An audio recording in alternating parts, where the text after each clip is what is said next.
After this, I'm moving out. I've already packed. We'll talk later. The words hit me like ice water during what should have been the most beautiful moment of our daughter's wedding ceremony. Douglas leaned close to my ear as Victoria walked down the aisle in her grandmother's pearls, his breath warm against my cheek as he delivered his devastating news with the casual tone of someone discussing dinner plans. My name is Evelyn Sharp, and I'm 58 years old. For 30 years, I've been the devoted wife of Douglas Sharp, managing our home in Charleston, South Carolina, while he built his reputation as a successful commercial real estate developer. Today was supposed to be the culmination of everything we'd worked toward together, watching our only daughter marry the love of her life in the garden behind our antebellum home.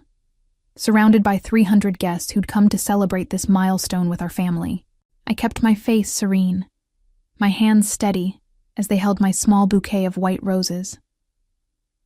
"Of course, dear," I whispered back, my voice carrying none of the shock that was racing through my veins. Douglas straightened his tie and turned his attention back to the ceremony, apparently satisfied that he'd delivered his bombshell without causing a scene. 3 rows behind us, I could see her. Leah Morrison, his 28-year-old secretary, sitting primly in a navy dress that I now realized was far too expensive for someone earning her salary. She'd been with Bright Hollow Development for 2 years, and I'd always thought her professional and pleasant during the few times we'd met at company events. How naive I'd been. As Victoria and Thomas exchanged vows under the magnolia trees, speaking words about commitment and faithfulness that now felt like mockery, I maintained my composure. The photographer captured moment after moment, Douglas and me standing together, smiling proudly as our daughter promised to love and honor her new husband. To everyone watching, we looked like the picture of marital success, the kind of couple who'd weathered 3 decades together and emerged stronger. But something cold and calculating had already begun forming in my chest. Douglas had chosen this moment, our daughter's wedding day, to announce his betrayal. He'd waited until I was trapped in public, surrounded by family and friends, when any emotional reaction would ruin Victoria's perfect day. He thought he'd cornered me, forced me into silent acceptance of his decision. What Douglas didn't know was that I'd seen this coming months ago, and I'd been preparing. The signs had started appearing 6 months earlier, though I'd initially dismissed them as midlife restlessness. Douglas began working later, claiming urgent projects that required evening meetings. His phone, once carelessly left on kitchen counters, now stayed glued to his side. He'd upgraded his wardrobe without mentioning it, trading his comfortable khakis for tailored suits that made him look younger, more vibrant. Our relationship had never been passionate in the Hollywood sense, but it had been steady, comfortable. We'd built Bright Hollow Development together, though Douglas received all the public credit while I managed the financial side from behind the scenes. I'd sacrificed my own career aspirations as a certified public accountant to support his dreams, handling our investments, estate planning, and tax strategies while he charmed clients and closed deals. For 30 years, I'd been the perfect wife, hosting dinner parties for potential investors, managing our household staff, coordinating family vacations, and ensuring Douglas never had to worry about mundane details like bill payments or insurance renewals. I'd raised Victoria while he traveled, celebrated his successes while downplaying my own contributions, and maintained our social calendar with military precision. But something had shifted after Victoria's engagement announcement last year. Douglas became distant, distracted. He'd stare at his phone during dinner, claiming to read industry news when I could see the reflection of text messages in his wine glass. He stopped mentioning Leah by name when discussing office matters, referring to her only as my assistant, with a careful neutrality that immediately raised my suspicions. 3 months ago, I decided to conduct my own investigation.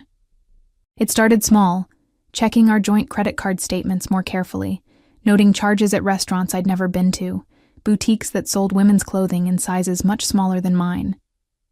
I discovered a second cell phone bill, paid from an account I'd never seen before. When Douglas claimed he was attending a real estate conference in Atlanta, I confirmed the event had been canceled 2 months earlier.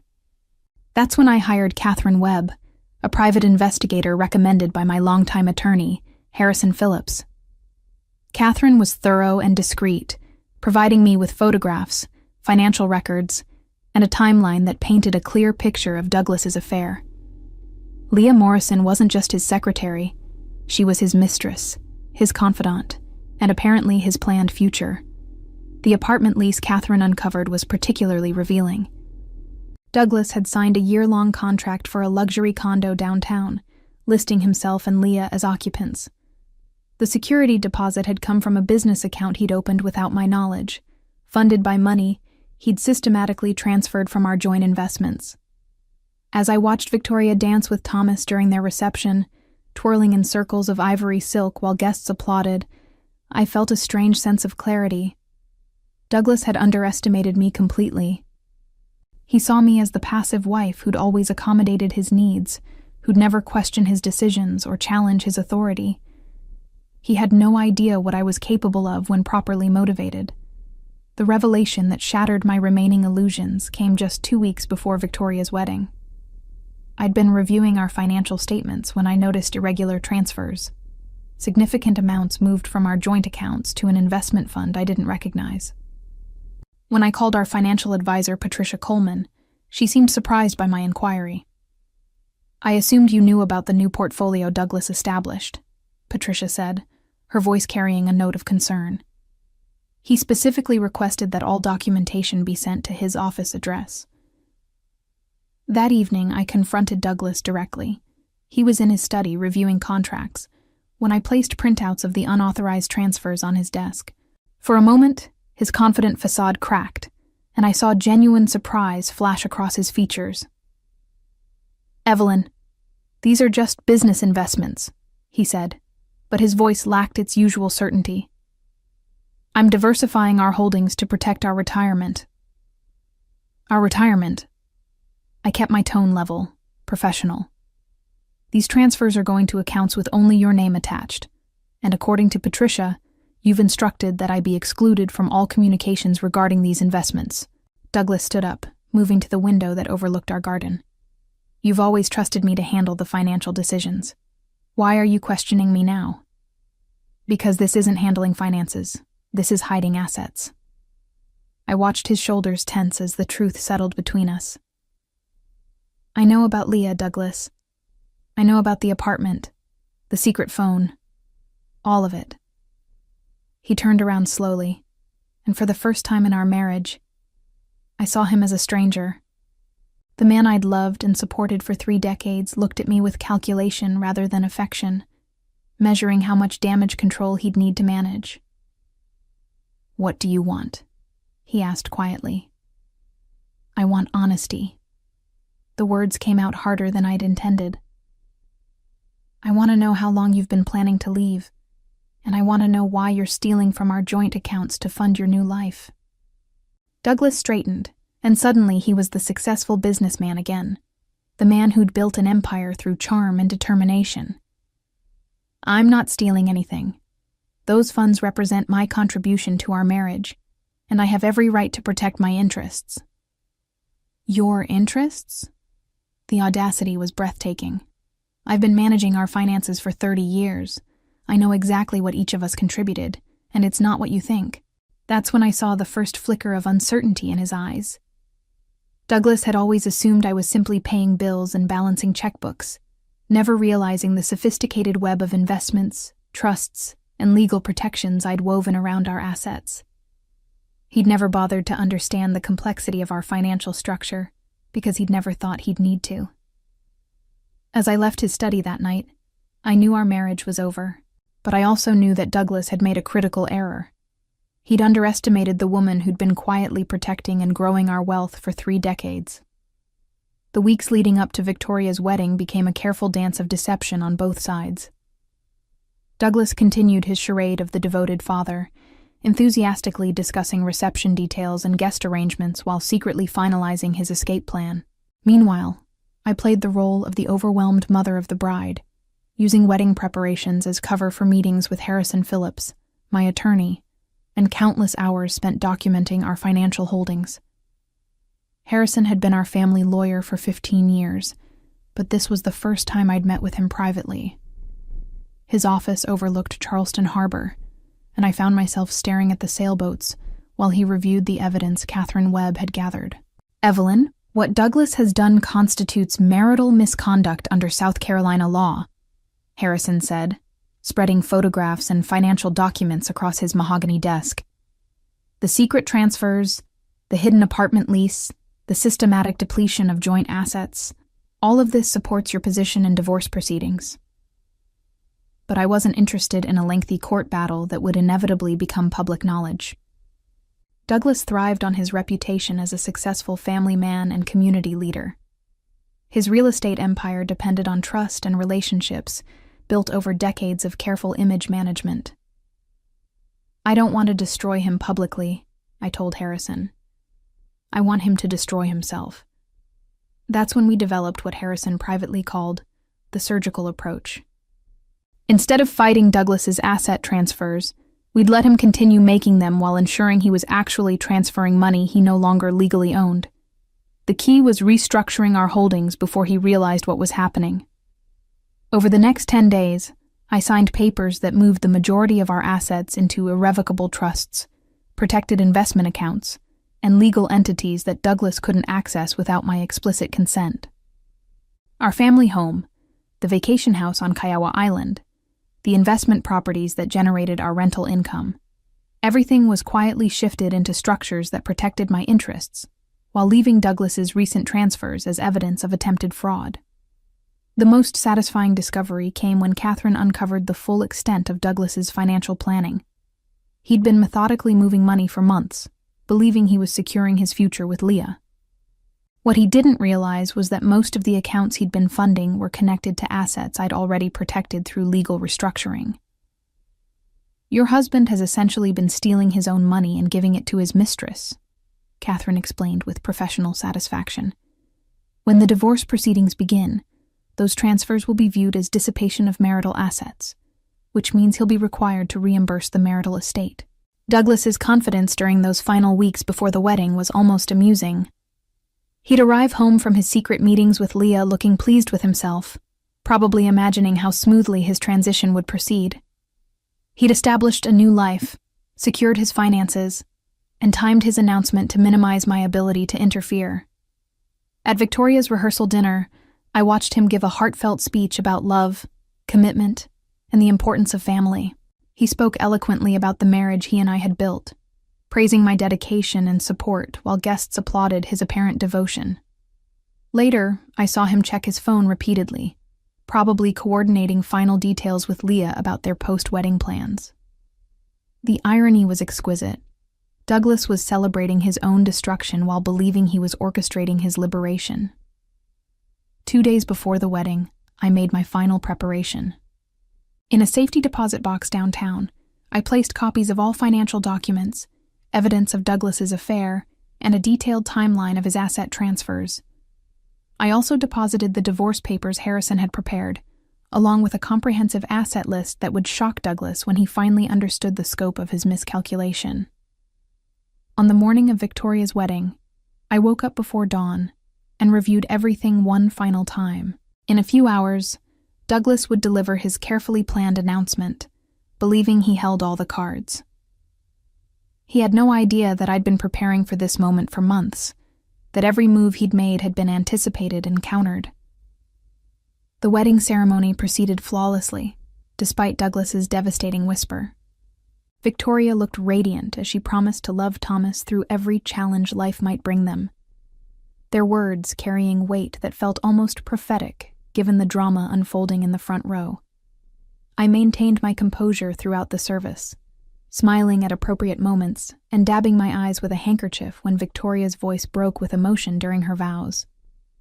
After the ceremony, the photography session became a surreal exercise in pretense.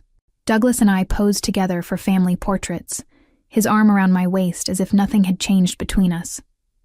When the photographer requested a picture of just the parents, Douglas smiled warmly and pulled me closer, playing his role as the devoted husband perfectly. "Beautiful ceremony," Leah commented when she approached us during the cocktail hour, her voice carefully neutral. "Victoria looks absolutely stunning." "Thank you," I replied pleasantly, noting how Douglas's jaw tightened slightly when she spoke. We're so proud of her. The three of us stood there for a moment, an awkward triangle of civility masking the explosive truth beneath. Leah excused herself quickly, probably sensing the tension she couldn't quite identify. During dinner, Douglas delivered another performance worthy of an award. He stood to give the traditional father's speech, his voice strong and emotional as he spoke about watching Victoria grow up, about the pride he felt in the woman she'd become. He thanked me publicly for being the heart of our family and the woman who made all of this possible. The applause was thunderous, and several guests approached me afterward to comment on what a wonderful marriage Douglas and I had, how lucky Victoria was to have parents who clearly adored each other after so many years. Each compliment felt like a small blade, but I smiled graciously and accepted their praise while planning Douglas's downfall. As the evening progressed, I noticed Douglas checking his watch repeatedly. He'd probably promised Leah they'd leave together once the reception wound down, finally beginning their new life as a couple. Every few minutes, his eyes would find her across the room, and I could see the anticipation building in his expression.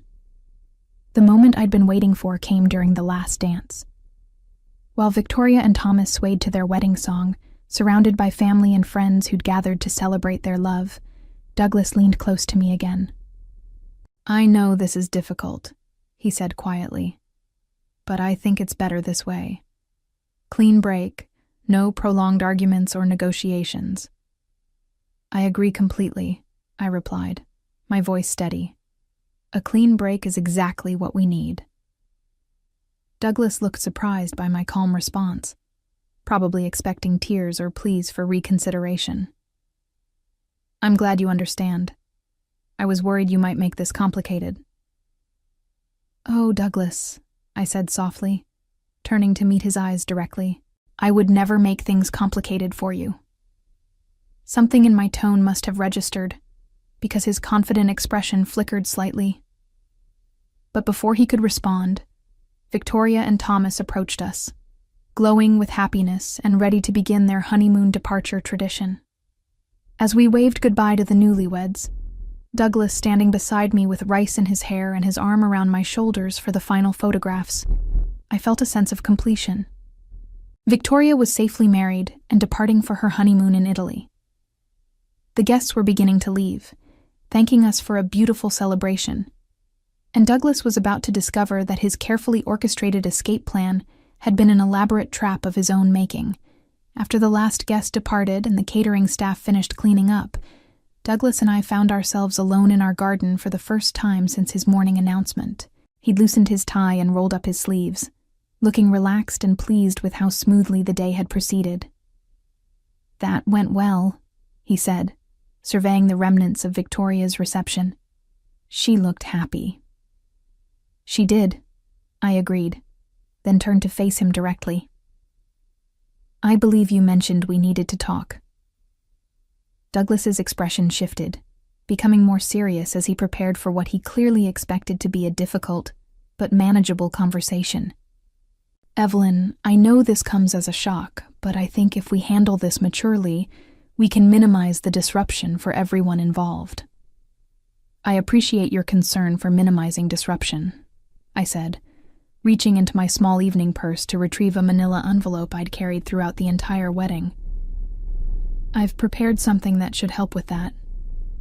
Douglas looked puzzled as I handed him the envelope. What's this? Everything you'll need for your fresh start, I replied calmly, including some documents I think you should review immediately. His confusion deepened as he opened the envelope and began examining the contents. I watched his face carefully, noting the exact moment when his confidence began to crack. It started with a small frown as he read the first page, then progressed to genuine alarm as he flipped through the divorce papers Harrison had prepared. This is dated 3 weeks ago, Douglas said slowly, his voice carrying the first hint of uncertainty I'd heard from him all day. Yes, I filed them the day after I discovered your secret apartment lease, I explained pleasantly. Keep reading. The asset list is particularly interesting. Douglas's hands were shaking slightly as he reached the financial documentation. I'd included copies of every transfer he'd made, every hidden account he'd opened, and every penny he'd moved to fund his new life with Leah. But more importantly, I'd included the legal documents showing how those assets had been restructured months before his transfers began. "You can't do this," he said finally, his voice barely above a whisper. "These accounts, these investments, I established them. The money came from our joint holdings." "Actually, Douglas, if you look more carefully at the dates, you'll see that I restructured our holdings well before you began your unauthorized transfers." I kept my tone conversational, as if we were discussing gardening rather than his financial ruin. "What you've been moving for the past 6 months is money you no longer had legal access to." The color was draining from his face as the implications sank in. The house, the business accounts, the investment properties, all protected through irrevocable trusts and legal entities that require my consent for any transactions. I watched him flip frantically through the papers, searching for some loophole or error he could exploit. "Your transfers to Leah's accounts constitute fraud under South Carolina law. Harrison has already filed the appropriate paperwork with the district attorney's office." Douglas looked up at me with an expression I'd never seen before. Genuine fear mixed with dawning comprehension of how completely he'd been outmaneuvered. "How long have you known?" "Long enough to protect myself properly," I replied. "Long enough to ensure that your betrayal couldn't destroy what I've spent 30 years building." For a moment, we stood in silence among the scattered rose petals and empty champagne glasses, the ruins of Victoria's perfect wedding, serving as backdrop to the end of our marriage. Douglas's panic was immediate and complete. He stood among the remnants of our daughter's wedding reception, clutching the divorce papers while his entire world crumbled around him. The confident man who'd whispered his escape plan during Victoria's ceremony had been replaced by someone desperate and cornered. "Evelyn, please," he said, his voice cracking.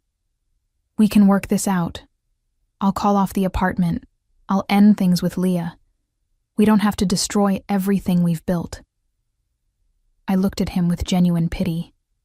Even now, facing the complete collapse of his plans, Douglas still didn't understand the magnitude of his miscalculation. He thought this was about jealousy or wounded pride, something that could be smoothed over with apologies and promises. "Douglas, you chose to end our marriage the moment you whispered your announcement during our daughter's wedding ceremony," I said quietly. "You chose to steal from our joint accounts to fund your affair. You chose to hide assets and plan your future without any consideration for the woman who spent 30 years supporting your dreams." His hands trembled as he flipped through the financial documents again, probably hoping he'd misunderstood something crucial. "The business, our reputation. If this becomes public, it'll destroy everything." "It doesn't have to become public," I replied. "If you sign the divorce agreement and cooperate with the asset recovery process, we can handle this discreetly. But if you choose to fight these proceedings, every detail of your affair and financial misconduct will become part of the public record." Douglas's face went pale as the full scope of his predicament became clear. He'd planned his escape so carefully, but he'd never anticipated that his quiet, supportive wife might be planning her own counter-strategy. The woman he'd taken for granted for 3 decades had systematically dismantled his future while smiling graciously at wedding guests. "How did you know?" he asked desperately. "I've always known who you really are, Douglas," I said with finality. "The question is whether you're going to accept responsibility for your choices or make this even uglier than it needs to be." The aftermath unfolded exactly as Harrison had predicted. By Monday morning, Douglas discovered that his access to every significant account had been terminated. The business credit cards he'd used for his secret transactions were canceled, the investment portfolios he'd counted on were legally protected, and the apartment he'd leased for himself and Leah was being investigated for fraudulent funding sources. Leah Morrison submitted her resignation from Bright Hollow Development that same week, probably realizing that her association with Douglas had become a professional liability. The private investigator Catherine had documented their relationship thoroughly, creating a trail of evidence that would make any future employment in Charleston's tight-knit business community extremely difficult. Douglas attempted to salvage his situation by contacting our mutual friends and business associates, hoping to garner sympathy for his position. But word of his affair and financial misconduct spread quickly through Charleston's social circles, and the man who'd built his reputation on trustworthiness found himself increasingly isolated. The fraud investigation Harrison had initiated proceeded methodically. Douglas's unauthorized transfers were easily documented, and his attempts to hide assets actually strengthened the case against him. Within 2 weeks, he was facing potential criminal charges in addition to the civil proceedings. I, meanwhile, maintained my dignity throughout the process. I attended Victoria's post-wedding brunch as planned, graciously accepting congratulations from friends who hadn't yet heard about Douglas's departure. When asked about his absence, I simply explained that he was dealing with urgent business matters. The irony wasn't lost on me. After 30 years of supporting Douglas's career and reputation, I was now the one protecting the family name while he destroyed everything he'd claimed to value. His carefully planned escape had become a public humiliation that would follow him for years. By the time Victoria returned from her honeymoon, Douglas had quietly settled the divorce agreement rather than face a public trial that would have exposed every detail of his betrayal. As I sit in my garden 6 months later, watching the magnolias bloom where Victoria danced on her wedding day, I realized that Douglas's betrayal was actually a gift. It freed me to discover my own strength and independence after decades of living in someone else's shadow. Sometimes the most devastating betrayals become the foundation for our greatest victories.